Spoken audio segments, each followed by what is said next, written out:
Hello అందరికీ, ఇవాల్టి వీడియోలో నేను మీకు ఒక ప్రోటీన్ రిచ్ రోటీ మేకింగ్ చేసి చూపించబోతున్నాను. సో దీనికోసం ముందుగా మన ఇంట్లో ఉన్న దినుసులన్నీ కూడా, అంటే గోధుమలు, జొన్నలు, పెసళ్ళు, బెబ్బర్లు, శనగలు, మినుములు, అలసందలు, ఉలువలు, తర్వాత కొర్రలు, సామలు, అండు కొర్రలు, ఊదలు, ఇట్లాంటివన్నీ కూడా అన్నీ ఒక్కొక్క కప్పు తీసుకున్నాను. గోధుమలు మాత్రం కొద్దిగా ఎక్కువ క్వాంటిటీ తీసుకున్నాను, ఎందుకంటే మనకు పిండి బేస్ ఇంగ్రీడియంట్ గోధుమలే కాబట్టి కొంచెం గోధుమలు ఎక్కువ తీసుకొని ఇవన్నిటిని కూడా యాడ్ చేసుకొని మెత్తగా పౌడర్ లాగా పిండి పట్టించాను. సో ఈ పట్టించిన పిండిని మనం చపాతీలాగా చేసుకొని తిన్నట్టయితే మనకి హెల్త్కి చాలా మంచిది. సో మైదా కానీ కొన్న పిండి, ఆశీర్వాద పిండి అట్లాంటివి వాడడం చాలా రిఫైన్డ్ ఫుడ్స్ అవన్నీ కూడా హెల్త్కి మంచిది కాదు. కాబట్టి మనం ఇవన్నీ కూడా జనరల్గా తినలేము, అంటే కూరలు, సామలు, అండు కూరలు అవన్నీ కూడా డైలీ తినలేము. ప్లస్ మనం ఉప్మా ఆ టైప్లో చేసుకున్నా కూడా కొద్దిగా హెల్తీ అని తినడమే తప్ప ఇష్టంగా తింటాము. సో ఈ విధంగా చేసుకున్నట్టయితే మనము డైలీ 2 పుల్కాలు తిన్నట్టయితే అన్ని రకాల ప్రోటీన్స్, అన్ని పోషక విలువలు మన బాడీకి అందడానికి అవకాశం ఉంటుంది. కాబట్టి నేను ఈ విధంగా ట్రై చేశాను. సో పిండిని మన చపాతీ పిండిలాగా కలుపుకొని ఒక 10 నిమిషాలు నాననివ్వాలి. అప్పుడే చపాతీ చేసినట్టయితే సరిగ్గా రాదు. కాబట్టి ఒక 10 నిమిషాలు నాననిచ్చి, దీనికోసం నేను మనము పూరీకి చేస్తాం కదా బేసన్, అట్లా బేసన్ చేశాను. సో దీనికోసం ఒక చిన్న గిన్నె పెట్టుకొని పోపు దినుసులు వేసుకొని పచ్చిమిర్చి, ఉల్లిగడ్డలు, తర్వాత కరివేపాకు, కొత్తిమీర ఉంటే కొద్దిగా కొత్తిమీర, తర్వాత ఒక పొటాటో వేసాను, సన్నగా కట్ చేసుకొని వేసాను. పొటాటో ముందుగా ఉడికించి స్మాష్ చేసి కలుపుకోవచ్చు. సో అట్లా ఉడికించి స్మాష్ చేసి కలిపితే పొటాటో టేస్ట్ చాలా బాగుంటుంది.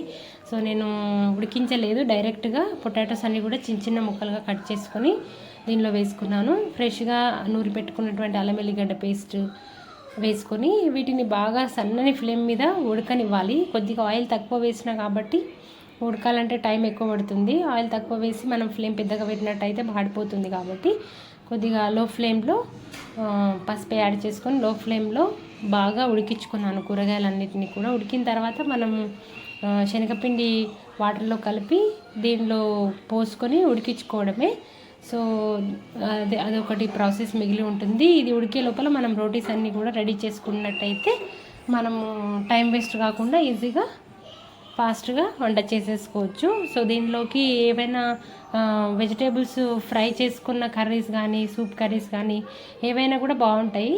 సో ఈ విధంగా బాగా వెజిటేబుల్స్ అన్నీ కూడా బాగా ఉడికినాయి. ఇప్పుడు ఉడికిన తర్వాత ఇప్పుడు మనం ముందుగా వాటర్లో శనగపిండి కలిపి పెట్టుకున్నాం కదా, దాన్ని దీనిలో పోసుకొని మొత్తం అంతా కూడా కలుపుకొని కొద్దిగా ధనియా powder, garam masala powder add చేసుకొని, కొత్తిమీర ఉంటే కొత్తిమీర కూడా యాడ్ చేసుకోండి.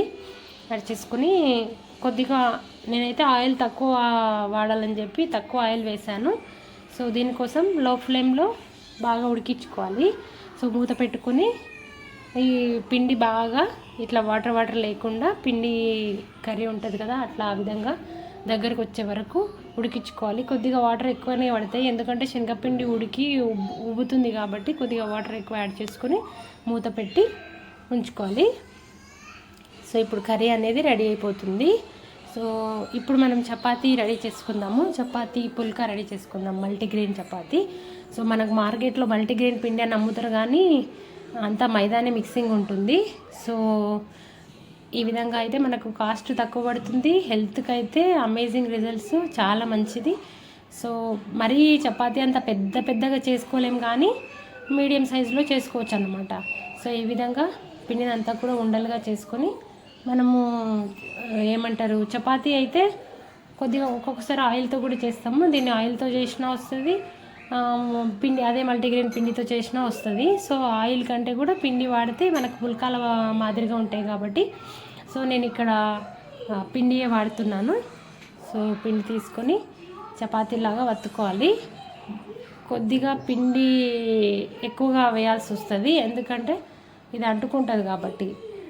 మనం గోధుమలు ప్యూర్ మొత్తం గోధుమలే అయితేనేమో జిగి ఉంటుంది. సో చపాతీ ఎంత పెద్దగా చేస్తే అంత పెద్దగా సాగుతుంది. దీంతో కొద్దిగా మీడియం సైజులో చపాతీలు అనేవి వస్తాయి. సో మనం కాల్చేటప్పుడు పిండి కొద్దిగా దులుపుకొని వేసుకుంటే సరిపోతుంది. సో ఈ విధంగా మిగతా పిండి అంతటిని కూడా కొద్దిగా ఇవి జిగుట తక్కువగా ఉంటుంది కాబట్టి మధ్య మధ్యలో క్రాక్స్ అట్లా వస్తుంటాయి. సో అట్లా చూసుకొని కొద్దిగా సెట్ చేసుకొని చపాతీ చేసుకొని దీన్ని పెనం పైన వేసుకొని కాల్చుకోవాలి.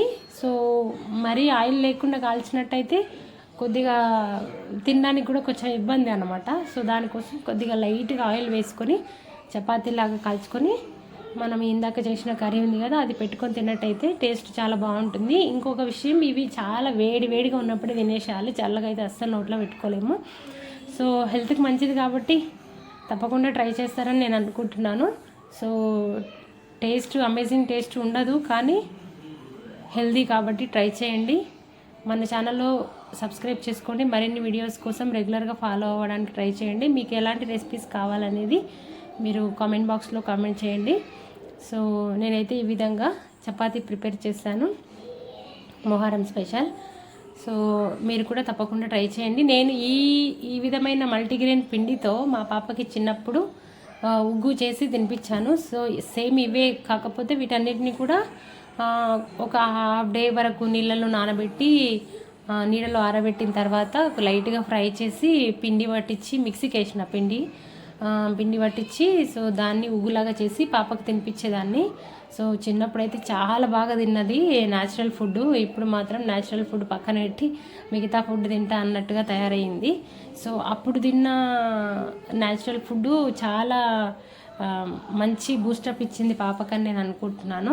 ఇప్పుడు కూడా మ్యాక్సిమం న్యాచురల్ ఫుడ్ ఇవ్వడానికి ట్రై చేస్తాను ఉన్న దాంట్లో. సో కొన్ని మాత్రం మనం ఆపలేం కదా, అదన్నమాట. అంటే ఇప్పుడు దీంతో మనం చపాతీయే కాదు పూరి కూడా చేసుకోవచ్చు. నేను వీడియోలో మీకు పూరి చూపిస్తున్నాను చూడండి. సో అంత బాగా పొంగవు, అంటే నేను సోడా అట్లాంటిది ఏది యాడ్ చేయలేదు కాబట్టి, సోడా సాల్ట్ అవన్నీ కూడా ఏమి యాడ్ చేయలేదు. సాల్ట్ అసలే మంచిది కాదు, మళ్ళీ ఇట్లా పిండిలో రైస్లో మనం సాల్ట్ యాడ్ చేసుకున్నట్టయితే హెల్త్కి అస్సలు మంచిది కాదు. సో కర్రీలో వేసే సాల్టే ఎక్కువ అవుతుంది. సో రెడీ అయిపోయింది చూడండి, ఒక పూరి ఒక chapati. Thanks for watching, bye.